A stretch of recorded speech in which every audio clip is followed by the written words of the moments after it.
नमस्कार. चला तर आज बेस्ट आणि हेल्दी अशी कोशिंबीर म्हणजेच रायता बनवूया.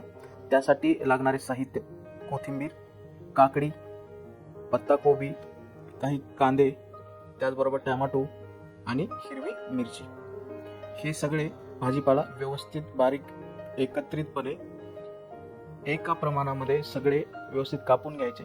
जसं हे कोथिंबीर आहे, पत्ताकोबी कापलेला आहे, काकडी, टोमॅटो, हिरवी मिरची आणि कांदा व्यवस्थित कापल्यानंतर एक छोटंसं पातेलं घ्यायचं आणि त्या पातेल्यामध्ये हे सगळे कापलेले भाजीपाला टाकून घ्यायचा.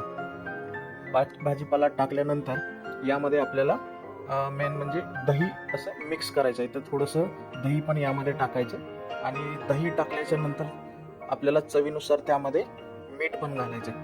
मीठ घातल्याच्या नंतर हे सगळे पदार्थ व्यवस्थित चमच्याने मिक्स करून घ्यायचे आणि मिठाला आणि दह्याला व्यवस्थित पाणी सुटतं थोडंसं फ्रीजमध्ये ठेवून घ्यायचं. काही वेळ फ्रीजमध्ये ठेवल्यानंतर जसं आपण बिर्याणी असेल, पुलाव असेल, जेवताना आपण स्वादासाठी प्लेटमध्ये वाढून घेऊ शकतो. अशा प्रकारे स्वादिष्ट आणि हेल्दी असा हा कोशिंबीर किंवा आपण रायता म्हणतो तो आपण बनवू शकतो. असेच नवनवीन आणि वेगवेगळ्या पदार्थाचे व्हिडिओ पाहण्यासाठी लाईक करा, सबस्क्राईब करा आणि कमेंट करा.